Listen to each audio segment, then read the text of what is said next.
तो अब बात कर लेते हैं उस चिंतन शिविर की। जी हाँ, जिस चिंतन शिविर को लेकर लगातार बिहार की सियासत भी गरमाई हुई थी। कांग्रेस का चिंतन शिविर का आज आखिरी दिन है, लेकिन सबसे बड़ी बात इस रही चिंतन शिविर में कि आपको बता दें कि कई मुद्दों पर बात तो हुई, लेकिन सबसे बड़ी बात ये रही कि अब ये बात हो रही है और ये मांग उठ रही है कि क्या कांग्रेस पार्टी अब आरजेडी से अलग होकर वहां पर अपना वर्चस्व और अपनी जमीन तलाशेगी, और ये लगातार कार्यकर्ताओं की तरफ से मांग उठ रहा है।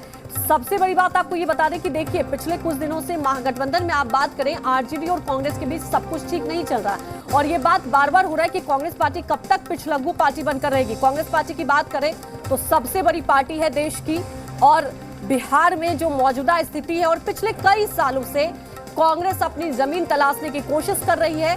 लेकिन अब आपको बता दें कि चिंतन शिविर हुआ है, तमाम मुद्दों पर चर्चा हुई, क्योंकि आने वाले वक्त में कांग्रेस पार्टी ये पूरी कोशिश कर रही है कि अब कांग्रेस अपनी जो जमीन है वो तलाशे और खास तौर पर संगठन को कैसे मजबूत करे। तो आपको बता दें एमएलसी चुनाव, जी हां, उसे लेकर भी एजेंडा तय किया गया इस बैठक में।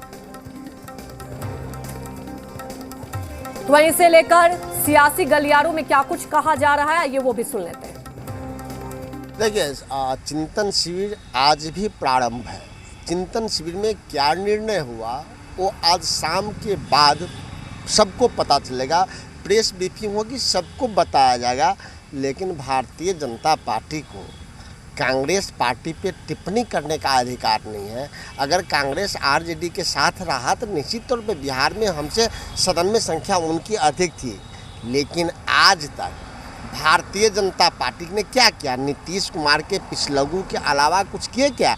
आज भी नीतीश कुमार 45 पे हैं, ये 70, 75, 72 पे हैं, तैयो नीतीश कुमार के पीछे पीछे चल रहे हैं। तो पहले अपने वजूद को तो कायम करे भारतीय जनता पार्टी, तब दूसरे को देखें। देखिए, ये तो विशुद्ध रूप से कांग्रेस का आंतरिक मैटर है। अगर उनके नेता लोग इस बात से कंफ्यूजन है तो उनको अपने शीर्ष नेतृत्व से बात करनी चाहिए।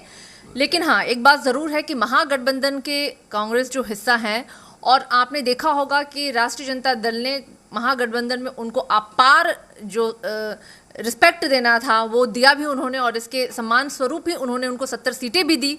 अलग बात है कि वो 20 का आंकड़ा भी नहीं छू पाए, लेकिन जो सम्मान मिलना चाहिए था उनको राष्ट्रीय जनता दल ने उनको भरपूर दिया। अब अगर कोई आंतरिक उनके अंदर कलह है तो मुझे लगता है इसका सही जवाब उनको उनके शीर्ष नेतृत्व के द्वारा ही मिलेगा।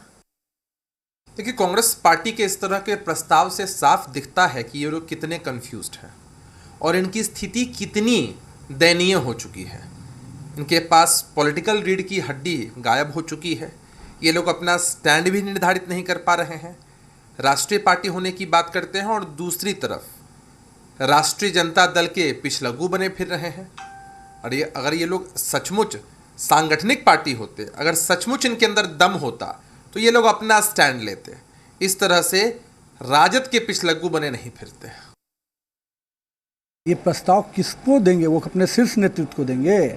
तो शीर्ष नेतृत्व ही तो सहमति देता है कि भैया हमको लालू जी के इर्द गिर्द ही काम करना है। वो लालू जी से ऊपर नहीं उठ पाएंगे।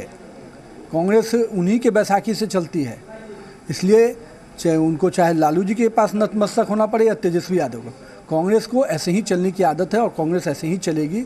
उनके नेता जितना भी चिंतन करें, उनको भी मालूम है कि मेरा शीर्ष नेतृत्व हमको कौन सा दिशा देगा। तो ये घड़ियाली आंसू बहाना बंद करें, हिम्मत है तो अपने शीर्ष नेतृत्व को इसके लिए चुनौती दें। तमाम जानकारी के साथ हमारे साथ पॉलिटिकल एडिटर शैलेंद्र लाइव जुड़ चुके हैं। शैलेंद्र जी, वाकई देखिए चिंतन शिविर हो रहा है, लेकिन सबसे बड़ी बात, एजेंडा तो तय हुआ है, लेकिन क्या आरजेडी से अलग होकर कांग्रेस कितना मजबूत और अपने संगठन को कैसे मजबूती में लाएगी? क्योंकि अब कार्यकर्ताओं की तरफ से ये मांग लगातार उठ रही है। शैलेंद्र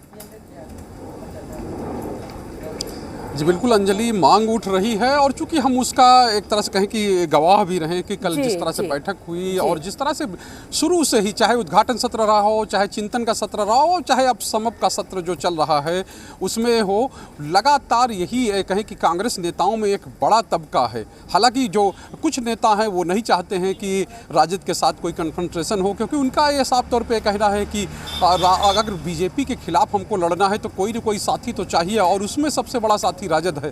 तो ऐसे में हम लोग कोई डायरेक्ट बात नहीं कर सकते। हम अपने कार्यकर्ताओं की बात को वो जरूर है कि पार्टी के आला कमान तक ले जाएंगे और आला कमान जो तय करेगा, क्योंकि राष्ट्रीय स्तर की बात है, कांग्रेस राष्ट्रीय पार्टी है और साफ तौर पे उसके नेता ये कहते हैं कि हमारी पार्टी समुद्र है और समुद्र में जो है तमाम तरह की चीज़ें चलती रहती है और उससे चूंकि ये ऐसा दल है जो जिसके एक इतिहास है, 133 साल पुराना इतिहास है कांग्रेस का और उसकी एक लेगेसी, हम उसी लेगेसी के तहत काम करते हैं। और यही बात जो है एक तरह से कहा जाए कि जो नए कांग्रेस के नेता हैं, पुराने कांग्रेस के नेता हैं, उनके बीच में डिफरेंस पैदा करने की भी यही वो है। जो नए कांग्रेसी हैं वो कह रहे हैं कि अब हमको अपनी तरह से चलना है, हमको अपनी तरह से पार्टी को चलाना है, आगे बढ़ाना है। और जो पुराने कांग्रेसी हैं उनका कहना है कि नहीं, चीज़ों को सबको साफ तौर पे देखना होगा और फिर उनको आपस में मिला के और तब फैसला लेना होगा। तो ये कांग्रेस के लिए एक कहें कि परेशानी का सबब है। और दूसरी बात यह है कि कांग्रेस में जितने नेता हैं उतने स्वर हैं और चूँकि कई ऐसे नेता हैं जो बड़े पदों पर रह चुके हैं, उनकी अलग आवाज़ है, नए नेता हैं उनकी अलग आवाज़ है। और कांग्रेस के लिए लगता है कि परेशानी का सबब भी यही है कि वो अपने नेताओं से ही एक तरह से कहा जाए कि परेशान है कांग्रेस।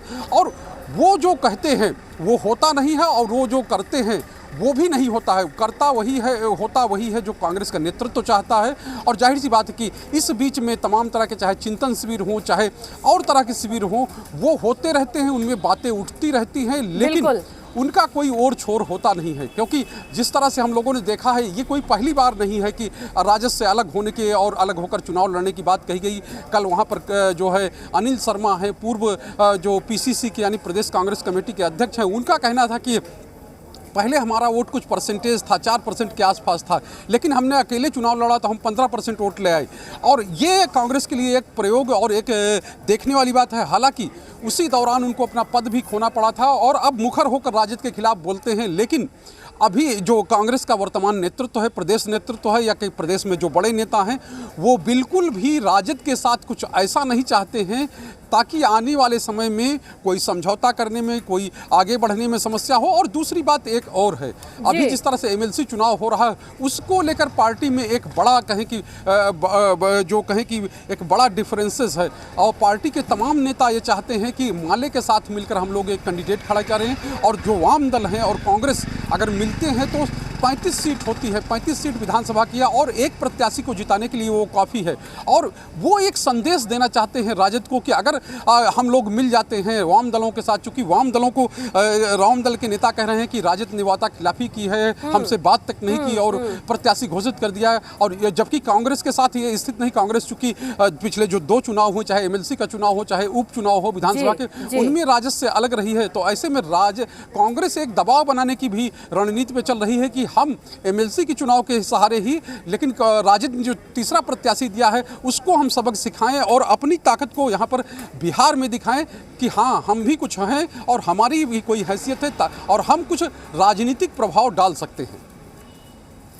बिल्कुल शैलेंद्र, बहुत महत्वपूर्ण बात आपने कही, क्योंकि देखिए इतना आसान नहीं है कांग्रेस पार्टी के लिए बिहार में अपने संगठन को मजबूत करना, क्योंकि उसको आरजेडी के साथ अभी चलना होगा। ये बड़ी बात है कि प्रेशर पॉलिटिक्स इसी को कहते हैं। हमारे साथ जुड़ने के लिए आपका शुक्रिया। तो देखिए, एक तरफ कांग्रेस पार्टी का चिंतन शिविर और उस शिविर में कई मुद्दों पर